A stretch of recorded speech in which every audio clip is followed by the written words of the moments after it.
So, As usual. yeah, as usual.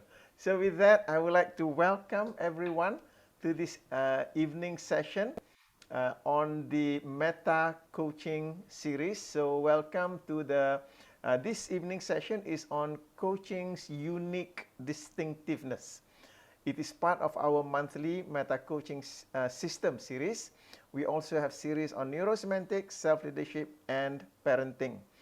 And if you are here for the first time, just be ready to join us, participate, ask questions if you are open to do that. I'm Mazuki. I'm a neurosemantics trainer and meta coach, and I represent Malaysia in the international leadership team of the International Society of Neurosemantics. And I help people to systematically develop skills in leading, communicating, and coaching to bring out the best in yourself and others. By actualizing that, you can experience an exceptional quality of life filled with happiness, creativity, and fulfillment. In the 60 to 90 minutes together, because I can't promise it's going to be 60 minutes, but we'll target to not exceed 90. We'll be discussing on two major points. One is process facilitation. The other is grounding coaching psychology in theory. I will pause for discussion after each main point, as you very well know, in order to invite any questions, comments, or contributions from any one of you. And you are familiar that my style is to be light and humorous. So if I laugh or smile, I'm never laughing at you, but at our silly human qualities, just to allow us to be human, to be alive, to be human. That's part of a human quality. Now, for this particular session, let me just share you my screen. Right. I'd like first of all to give you the meta coaching system overview. The meta coaching system was founded by Dr. Michael Hall and Michelle Duval. Meta coaching is a system. It is a systemic system, a systematic system which presents coaching in a structured way. If you wonder what systemic and system mean in relation to coaching, or the structures which meta coaching has adopted, or how that today meta coaching has become, by all accounts, the most systematic approach to coaching anywhere in the world, and or why this is important, then you will discover all of that and much more in this series on the meta coaching system. This series is based on the book written by Michael Hall, the director and co-founder of Neurosemantics. So before I continue on, I'd like to welcome all of you here. Well, I'd like to welcome Dini. Thank you for being here. Guat Ching, Danielle, and Franska. This time baby is already asleep, so you can be here fully and completely. And also Suyin. So thank you for being here with together. And I hope that in the session that we have today, it will give you a greater appreciation of what this meta coaching system is. Now, last month in January, we started this meta coaching system. We looked at how coaching is different from consulting, mentoring, therapy, or counseling.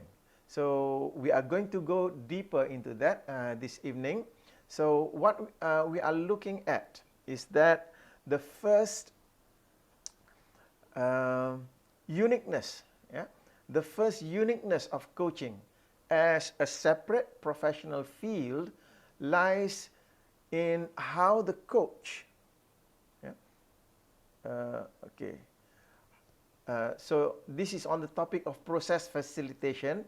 The first uniqueness of coaching as a separate professional field lies in how the coach is not a content expert, but a process expert. So this is something that I hope that you will hold on to as we go through the session this evening, because what tends to happen is that people confuse coaching with the other professions. So the coach is an expert in process, not in the content. So this is what we are referring to, the process, that is facilitation. This explains why a coach does not need to know very much about the client's content. He may be completely uninformed all about the area of the client's concern. Tİ Galway demonstrated this in his books, The Inner Game. In fact, for a coach, knowing too much about a field can actually hinder and get in the way of effective coaching. What you, as the coach, need to know concerns the processes of learning, unlearning, growing, and developing as a person, finding, developing, and unleashing potentials, changing external behaviors and internal frames of mind, referring to the beliefs, values, identities, and so on. So the coach's expertise lies in the processes of human functioning. That's the expertise of the coach, the processes of human functioning, which enable a person to grow, take on the challenges, and become the best that she can be. Unleashing human potentials in this way is the domain of coaching. While all of the other professions entails expertise in the client's content, coaching does not. This is de-emphasized. The content is de-emphasized in coaching, which thereby calls upon the client to become his or her own best expert. I sometimes use the analogy that in the coaching relationship, the client is the superstar, not the coach. It is the client that is the superstar. At the same time, it calls upon the coach to focus on the hidden and invisible structures, forms, and processes by which the client goes about his life. So we talk about the different professions that a coach differs from a consultant, a therapist, or a mentor. And it's just that there is that, if you remember the figure that I showed earlier, there is that overlap between coaching with consulting, with therapy, with counseling, with mentoring. There is an overlap. And the reason for that overlap is that there are times that a coach dances into those roles. So what we are going to look at in terms of the process facilitation here are the times when does the coach consult, when does the coach mentors. So this is what we are going to cover in a short while. So let's take the first one. When does a coach consult? Now, back to our question about when does a coach step out of the coaching role and may step into any of the other helping profession roles. First of all, coaches will inevitably and naturally consult in the process of creating the coaching contract with individuals and corporate clients. So as a coach, then you do consult. The way you set up the coaching relationship is through the consulting process. In this way, you negotiate with the client about how he will engage in the business arrangement, when, where, the cost, and so on. You consult in order so that your client understands what she is buying, what to expect regarding the professional boundaries of coaching, and what will happen if either party fails to fulfill the contract. Then, after the original consulting and contracting, the coach will generally not consult. The coaching begins with consulting in order so that you and your client can develop a mutually acceptable win-win coaching contract in the first place. Actually, there is a good bit of affinity between coaching and consulting. In both coaching and consulting, you work with the client to facilitate clarity about goals and resources and choices. In both, you aim to facilitate the client's learning so that the next time the client will possibly not need you. The kind of coaching that is closest to consulting is business coaching. How many of you have had the experience of engaging a business coach? There, the coach has expertise in business, so may at times take off the coaching hat and ask to put on the consulting hat to provide some expert knowledge about some facet of the business.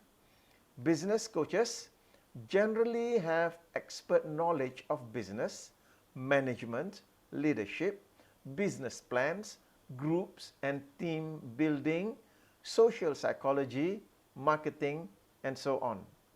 Yet, the distinction remains. As the coach, you are not the expert of the content. You are an expert in the process, in how to get the best results from the client. The client is his or her own expert in what is desired or needed and about the tasks of the business at hand. So that's when the coach consult.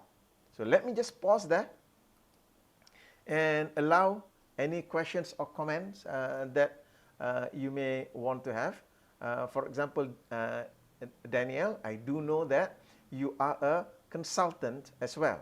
So this is when, as a coach and consultant, juggling the role. So how do you find that?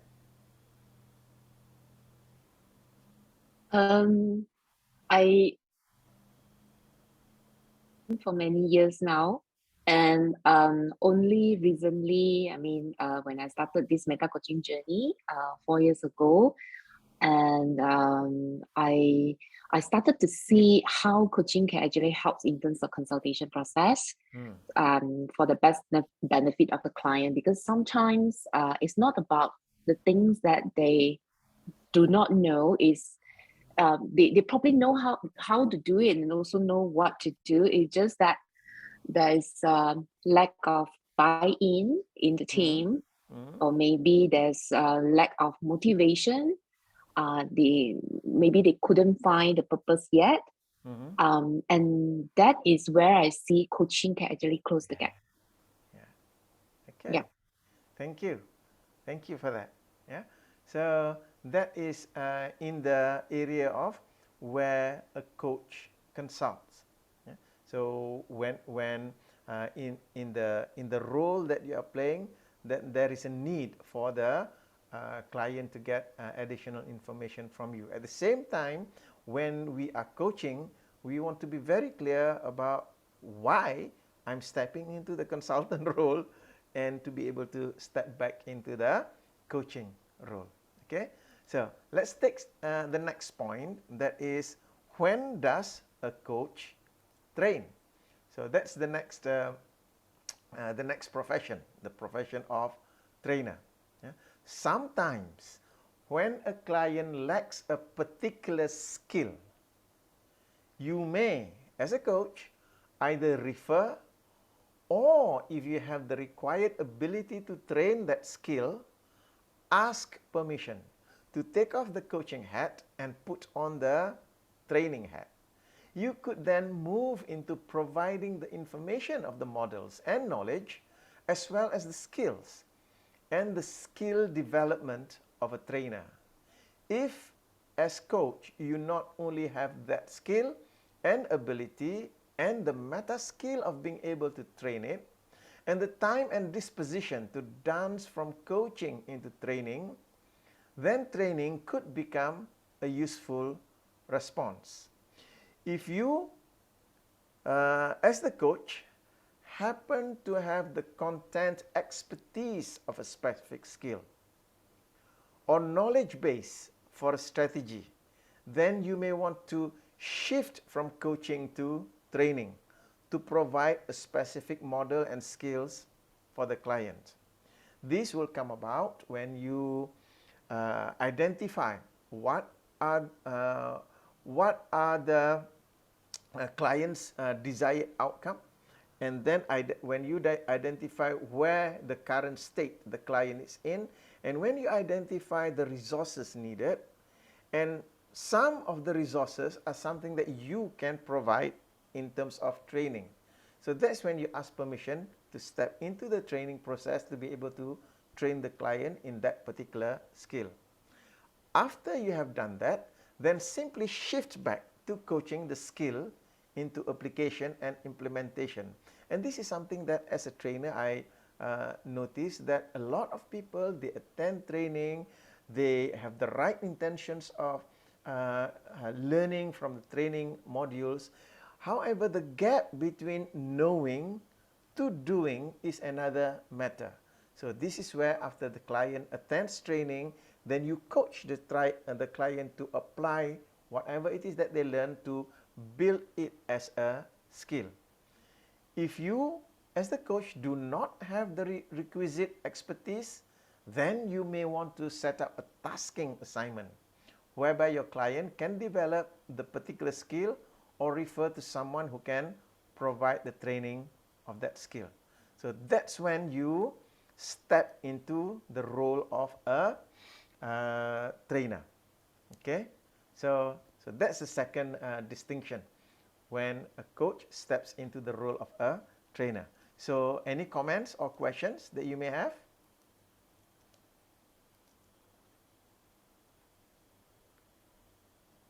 Are you good with that? And I noticed from Guat Ching, as a coach, we ask questions to client to trigger their thinking process. The client has the thinking, why not you just tell me the answer? You are giving hard time to me. How do we handle this kind of situation? Yeah, thank you very much for that, Guat Ching. So this is something that when we go back, and I noticed Hashim just joined us. Welcome, Hashim. Thank you for joining us this evening. So this is where we need to realize that at the intention of setting a coaching relationship with a client is that we want to bring the client from where they are now, needing the coach for them to develop, to the point that they don't need us to coach them anymore. So basically, as a coach, I am when I coach someone, my end game is that my client doesn't need me anymore. It requires the client to develop their own knowledge and skills so that they can run their lives more successfully then. Now, the client cannot get that knowledge and skill effectively if they are being spoon-fed, just like in schools, being spoon-fed by the teacher, because the answers that the teacher give or the trainer give are not the answers that the client needs. So that's why core skill for a coach in the facilitation process is the skill of questioning, because through questioning, we are helping the client find their own answers. So that is why this dance is very delicate in the sense that as I am dancing into the trainer role, I do not want to stay there for too long, because if as a trainer I am feeding the client with information and knowledge, the client is becoming dependent on me, and that is not the relationship that I want. I want the client to be able to be self-sustaining and self-powering. So that is I hope that answers your question, Guat-Ching. So the answers that I have may be suitable for me, it may not be suitable for the client. So that is why, as a coach, I want to hold on to my answers. So I've just finished a coaching conversation this afternoon. So dancing between the role of the trainer and the coach, that dance is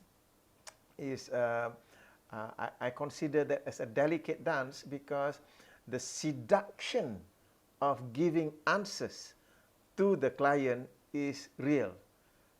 Because whatever that the client is facing, especially when the coach, you are familiar with the content, there is that seduction of wanting to give the answers to the client. And what the reminder that I keep giving to myself is that my answers are relevant to me. It may not be relevant to the client. So sometimes I have to bite my tongue to prevent myself from answering those, instead using the questioning facilitation process. And that is also what we cover today. Okay, so thank you, Guat-Ching. That's a very relevant question that you put there. Now, let's take another one. When does a coach mentor? Yeah. When does a coach mentor? Because coaching is about helping clients to open new possibilities and exploring untapped potentials. Often a client will venture into a brand new and unvisited territory. As they take their first tentative steps across the new terrain, they may have little awareness of the options and choices available to them, what to consider or what to take stock of or look out for. At these times, if you as the coach have experience and expertise in that specific domain, you may want to step into the role of a mentor to share your personal story of a relevant experience and the learnings, ideas, and or suggestions that you derived from it. When you have put on the mentor hat, you then show the person the ropes of that area and share your own personal experiences. Of course, the seduction for you as the coach mentor is to get lost in the content of your personal story and experience, or in your client's experience. If that happens, then you may be doing too much storytelling and miss the point of coaching. That is enabling your client to improve and change his or her life. So yes, there are times that you mentor. At the same time, you want to be very delicate about it. And whenever I think about this bit about mentoring, I remember my own personal experience with Grasshopper when I first took her out for photography. I noticed that she's interested in it. She has an eye for it. So I took her out on the first photography outing, and I was deliberately not telling her much. Deliberately saying, Grasshopper, this is the focusing button and the shutter button. You depress it halfway, that focuses. You depress it fully, it takes the photograph. And I stopped there. I deliberately did not want to share with her the exposure triangle and all that, because I do not want to influence her photography through my lenses. And I'm so glad that I didn't do that, because by allowing her to experience it herself, to experiment things by herself, allows her to develop in that particular area. So today, whenever I see a comparison between my photo and the photos that she take, I can see the artistry in her photo, and I'm so glad I didn't step into the mentoring role, because that artistry is something that I cannot provide. I'm more technical, I'm more scientific. My photography is driven by processes. However, by allowing her to develop in her own way, she brought her artistry into photography. Yeah, so this is where, as a coach, even though we know the terrain very well, to just step into the mentoring role just a little bit, and then to step back to become a coach in order to allow the client to develop by him or herself. Okay, so any questions or comments with respect to the mentoring role that a coach may step into from time to time?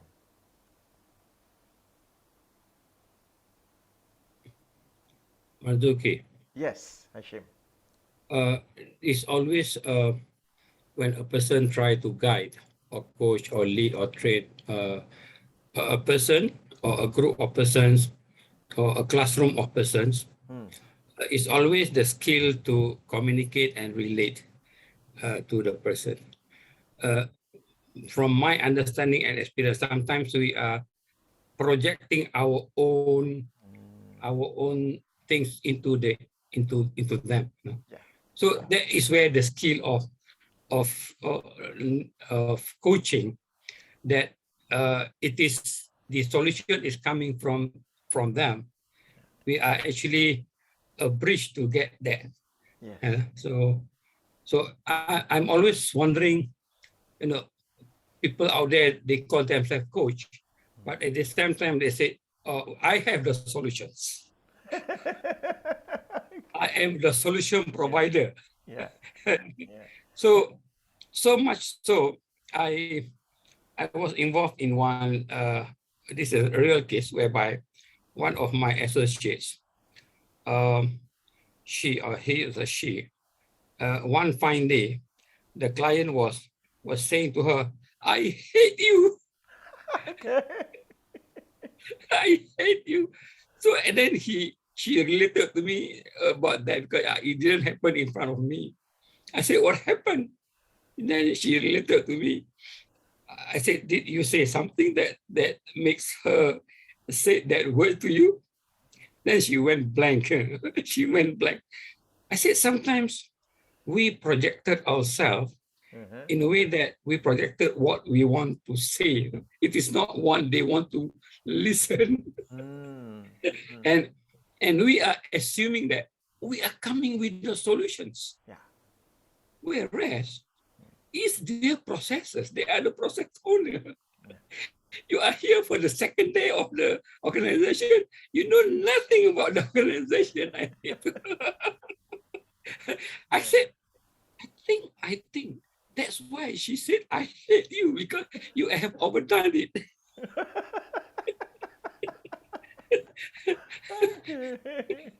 That's interesting. Yeah. So I think what you were mentioning about the earlier part was some consultants, coaches, and trainers were a bit concerned that if you pass that so much information, so much skill, then they become less dependent on the consultant. Then say, "I have no more job." I mean, that is very extreme kind of thinking. On the other hand, and there must be the end result that the customer wants is actually, I can do it myself.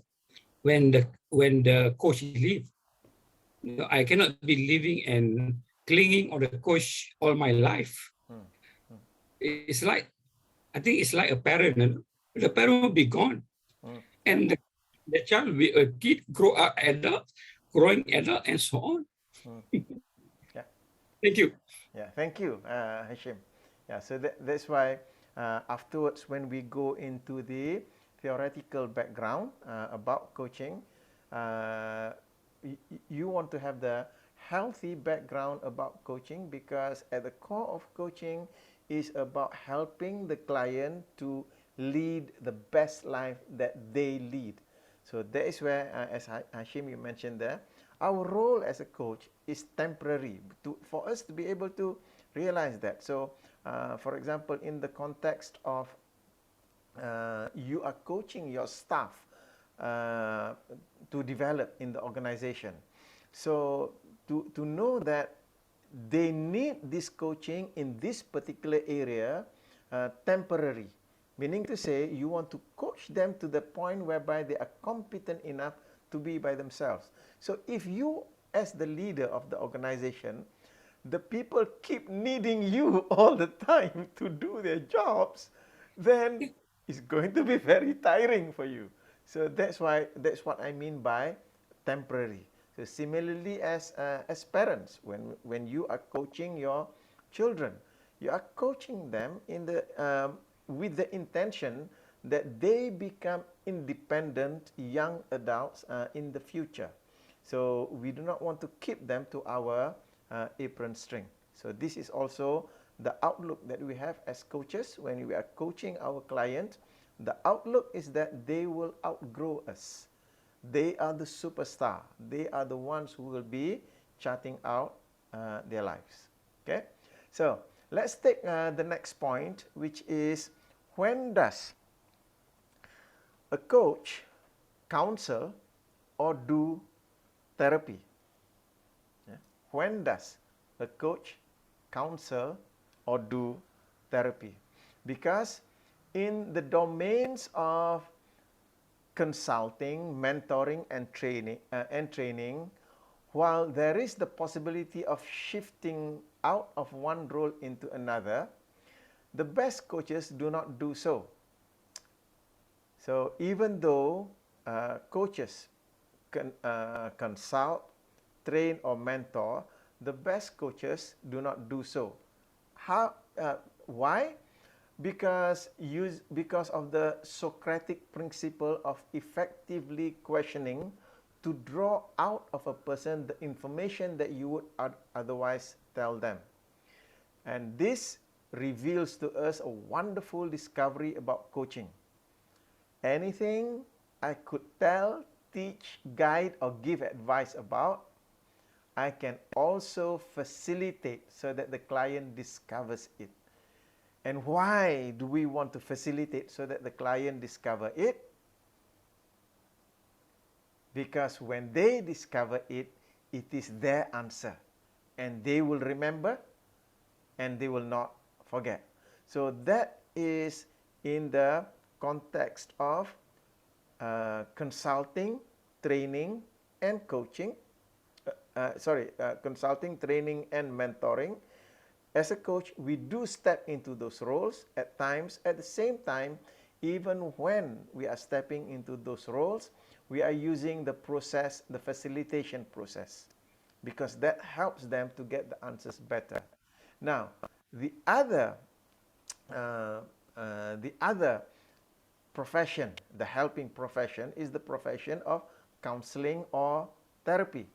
So when does a coach counsel or do therapy? The answer is, the best and easiest answer is never. Okay, that's the best and easiest answer.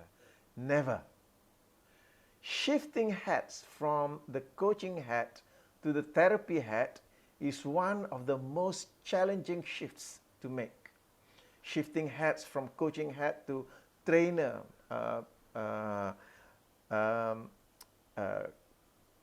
consultant, or mentor is easier. However, shifting hats from the coaching hat to the therapy hat is one of the most challenging shifts to make. That's because the relationship between coach and client and the relationship between therapist and client are very, very different. As a coach, you challenge, you push, provoke, you tease, you stretch, you encourage risk-taking, challenging, and so on. As a therapy, you mostly nurture and reparent.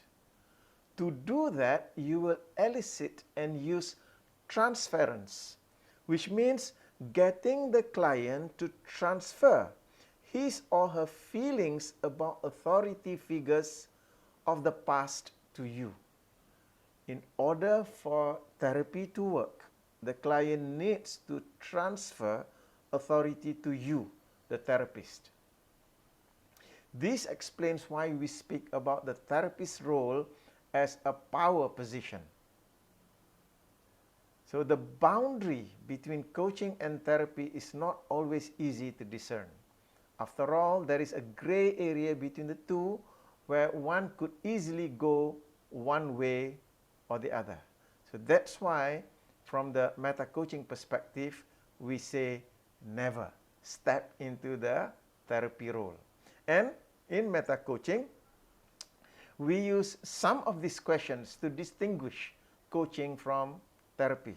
And when we ask these questions, it makes it clear for us to understand that why we do not want to step into therapy.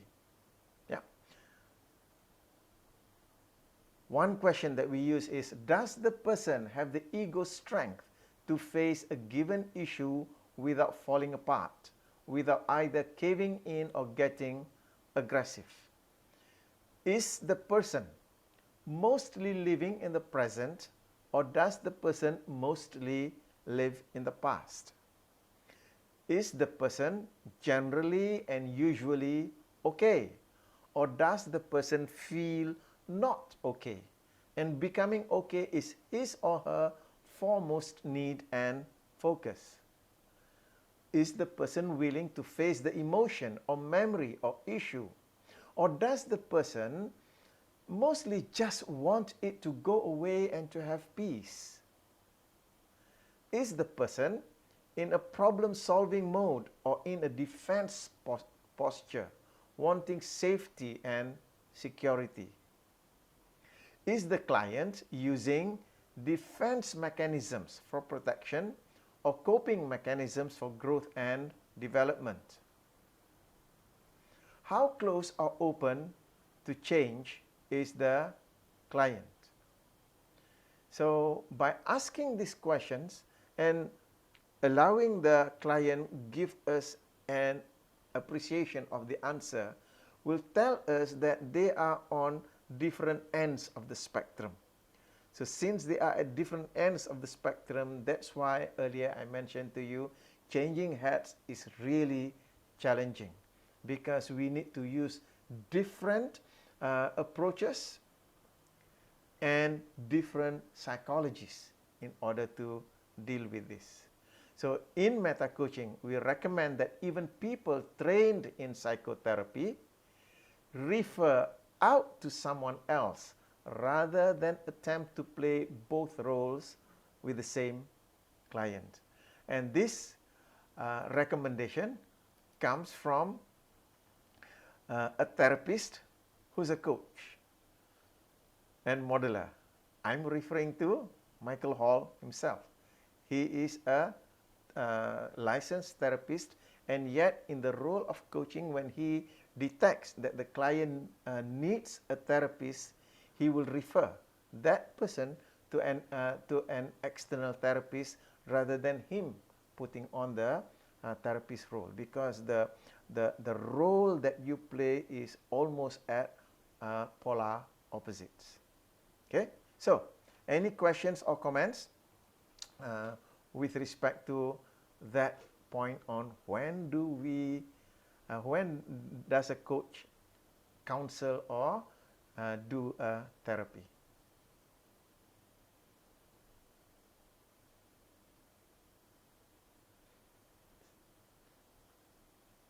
So the point here possibly is you need to really go through that sort of checklist that you presented just now. Yes. To me, it's kind of checklist from quality system kind of thinking. Uh, Yes, I uh, see. yeah, I mean, and that becomes embedded when you start to practice and do it on a regular basis. So the crossing over of roles from one role to the other is actually, to me, is important in the sense that at that point of time you have to be that, playing that role Mm, and not the other role, mm, and getting the role wrong at the wrong time mm. is sometimes disastrous. Absolutely, absolutely. Is that how it? Someone with fragile ego strength, and you challenge that person may break and may hurt or harm him or herself. However, a coach challenges. So that's why we do not want to play around with the two roles. Okay, Okay? okay, Thank you, good. Hashim. Yeah, and as Hashim you put it, those are what you call quality control questions. Yes, I am. I am sensitive to that, meaning to say, I take that very seriously because apart from the uh,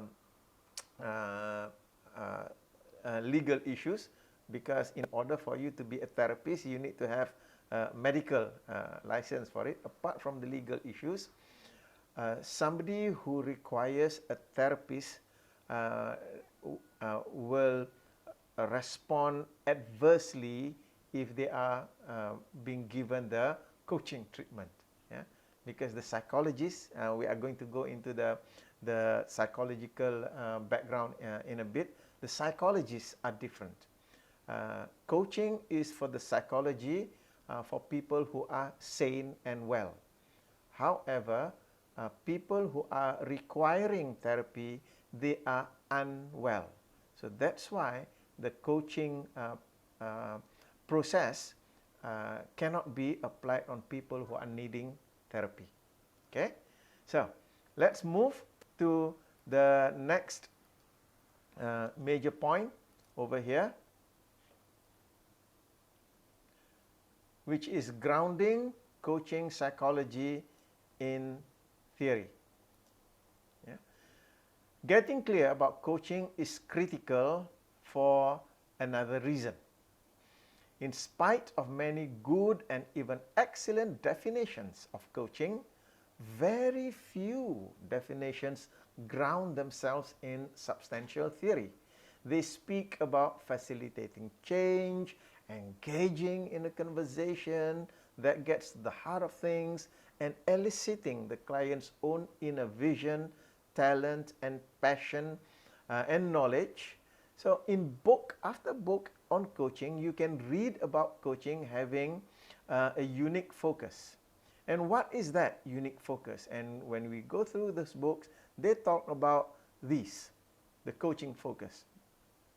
One is that the person growing, developing, and becoming, actualizing one's potentials in self, in talents and skills, intelligence, creativity. A person achieving success in his or her unique way. Goal setting, figuring out how to effectively achieve one's objectives. Performance, taking skills to the next level for greater competence. Developing excellence in one's area of expertise. And insight and evocative conversation that creates aha moments or insights. Questions and questioning, to ask provocative questions to open up new possibilities. Change for the next level of development. And meaning, finding what is truly meaningful and significant in life. So these are the coaching focus that we find in books that talk about coaching. So the question is, if coaching is all of these things and more, then what does it assume? What does coaching assume about people, human nature, learning, growth, development, work, career, goal setting, and self-actualization? What are the overarching frameworks which support this approach to empowering people to discover and actualize their own visions, values, and development? What does it assume about how and why coaching works to achieve these results? So this is where self-actualization psychology comes in. Given that coaching is not therapy, the older psychologists that focus on how people get wounded and how people can be restored to health do not fit with the new emergent field of coaching. What's needed is not the psychologists which work with abnormal human functioning, nor even normal, but the psychologists that map out what's possible in human nature. And that is why self-actualization psychology comes in. In meta-coaching, we base coaching psychology on the humanistic psychology of Maslow, Rogers, and other pioneering thinkers who created the third force in psychology. This is the psychology that starts from the assumption that all people have a self-actualization drive within. As they develop, they satisfy the basic coping needs, the lower needs, the 4 lower needs, and move to the place where they want to be challenged for the higher needs and values, the B values, the being values.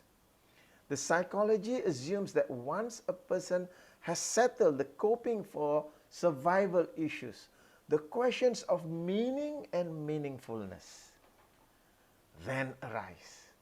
The focus now shifts from merely surviving to thriving as they live a meaningful life. These are the people who are asking the question, what shall I live for? What passions are lurking within to be released? These self-actualization questions lie at the heart of coaching. They arise from the basic theme of self-actualization, namely that we humans are designed to grow into self-actualizing and self-empowered people. This is the core psychology behind self-actualization psychology. So this will be the focus in the next 2 sessions, where we will explore the premises and principles of coaching. This is important if we are to have a complete definition, which includes the theoretical frameworks.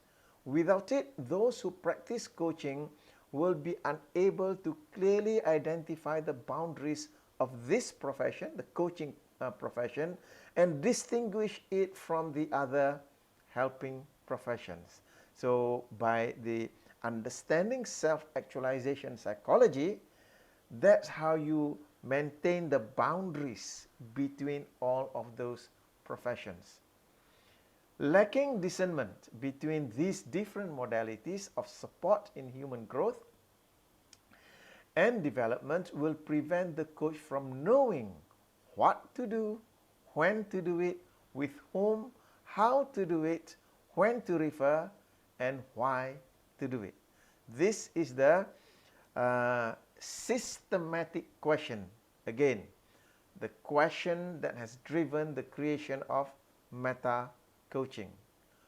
How do you know what to do, when to do it, with whom to do that, how to pull it off in an effective way, and why to do that? So this is the psychology underlying meta-coaching. It's different from the psychologies that are used for counseling or therapy. So this is what informs us about the boundaries. So that's why, going back to the question that Guat Ching asked earlier, about clients wanting us to give answers, provide solutions. Once we understand self-actualization psychology, then we have that deep understanding that no, my answer, if I'm the coach, even when I'm a mentor, my answer is not the answer that the client needs, because the client needs to find their answer. So that is why understanding this self-actualization psychology makes it very easy for me not to provide answers to the client, because my answers might leash the clients to my frames. I do not want that to happen. I want the client to be unleashed from any false frames so that they can actualize their best and highest. Yeah. So that's very briefly, there are more that is written in the book. However, that very briefly is the psychology that we use in meta coaching, self-actualization psychology, that every one of us as human beings, we are searching for that. What am I actualizing? And as another human being separate from the client, I don't know what the client is going for. So that's why I am not the one who should be providing answers. They need to explore and discover the answers for themselves. And yet, this drive to be the best that they can be in whatever area that they need to be is there. It's real. And that drive is what will cause a coaching client to overcome any difficulty, any obstacle, because they want to be there. And they want to be challenged. People who are sane and who are well, who are healthy, psychologically, they want to be challenged, because by being challenged, it opens up the vista for them to develop. And that is different from the psychology of people who are unwell. That's different. Okay? So, any questions or comments that any one of you would like to make? So just go ahead.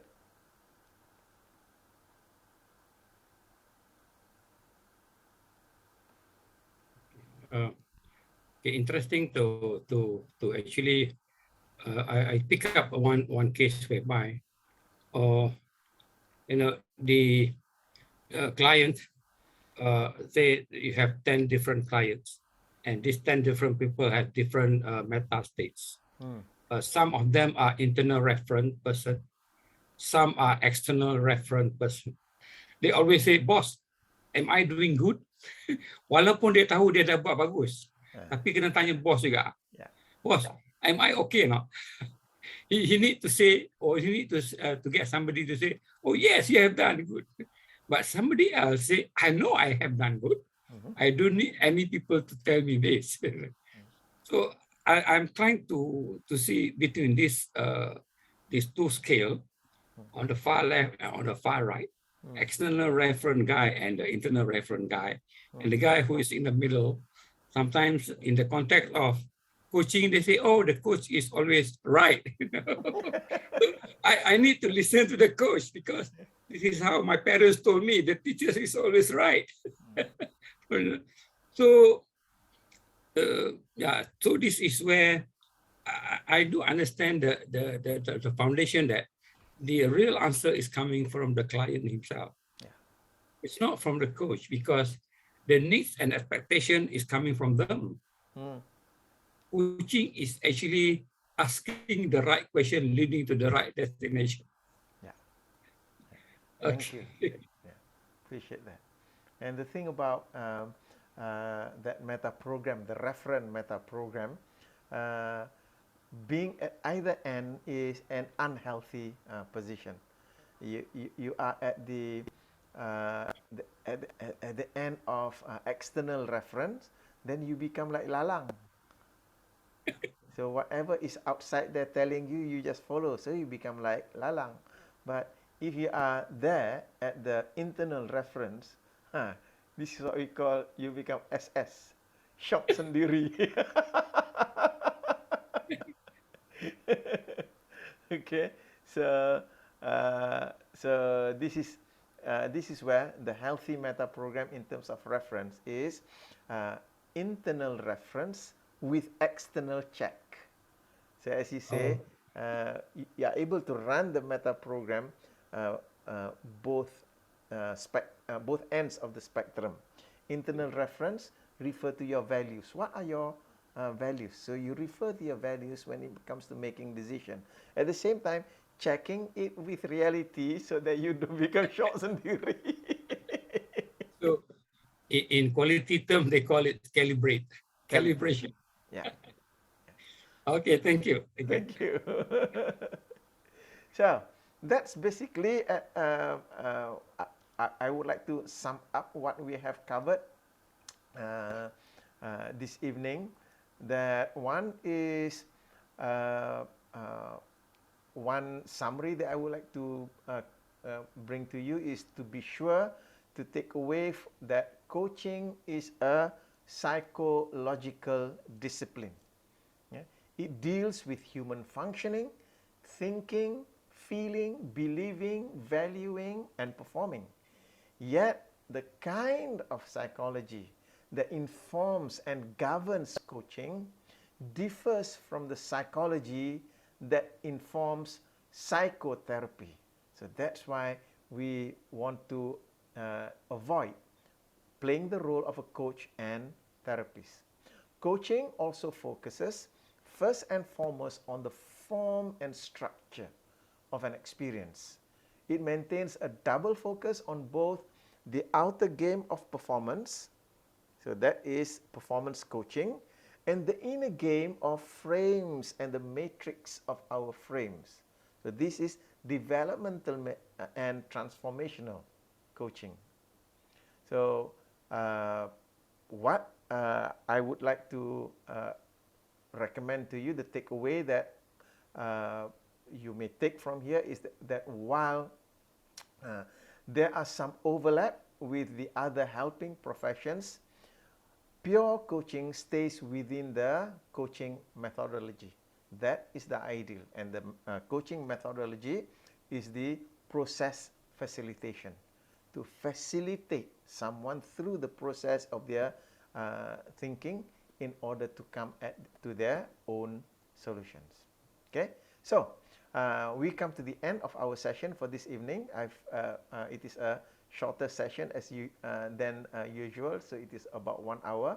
I would like to invite each and every one of you to share with everyone here, what is your personal takeaway from this session this evening.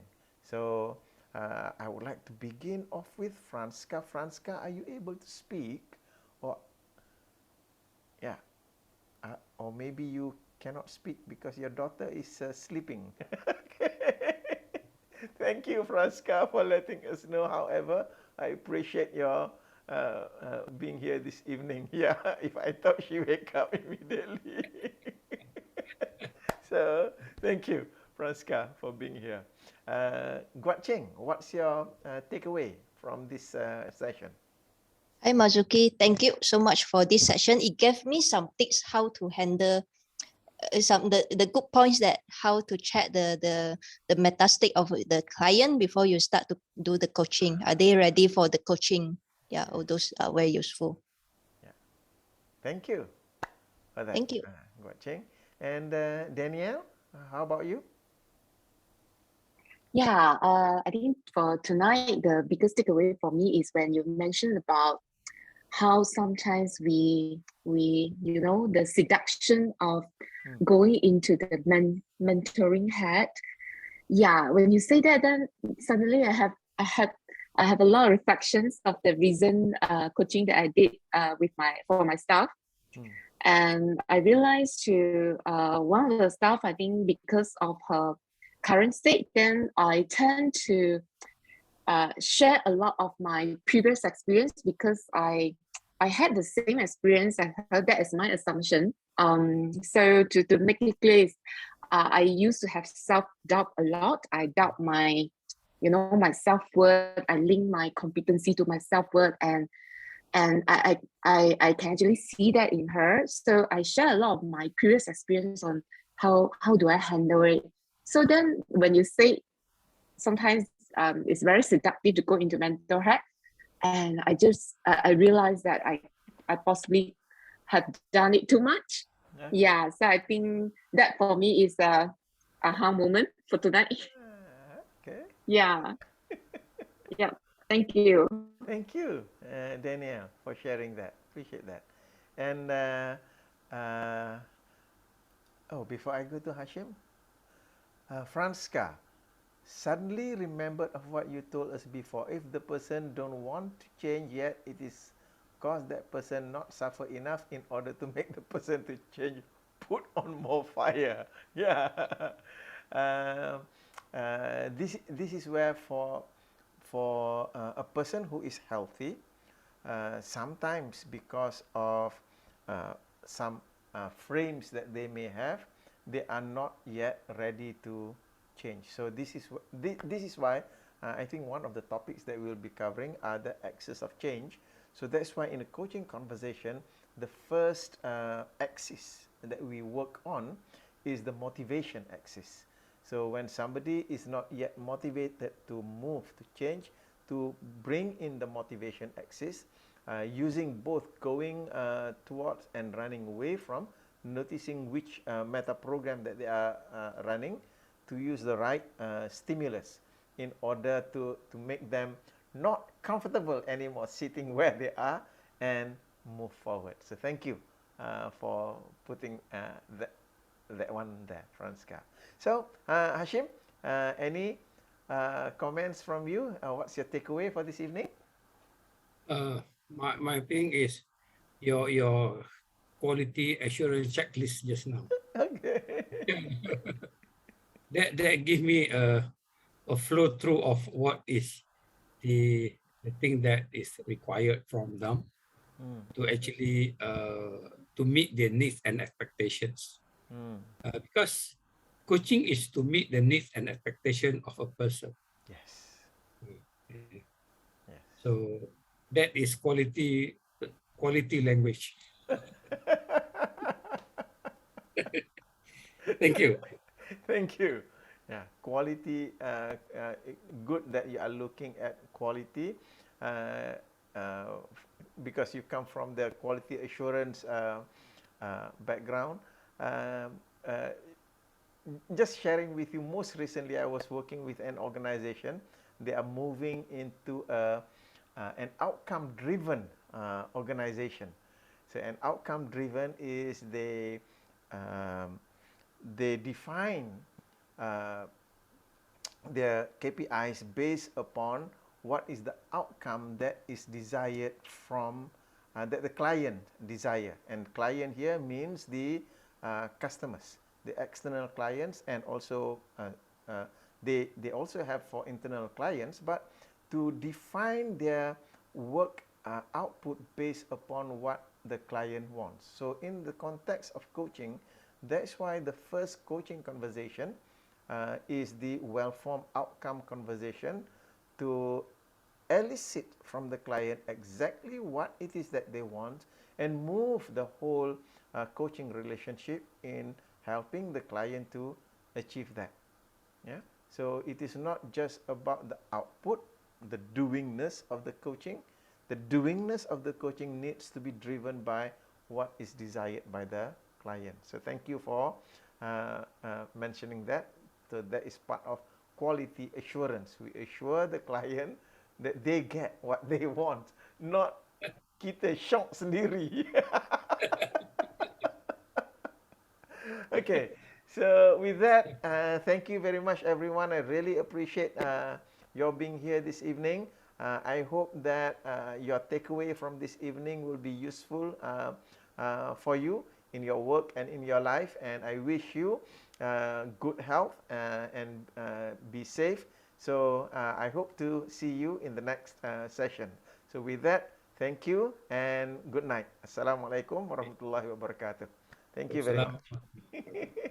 Thank you, Mas Zuki. Good night. Thank you. Good night.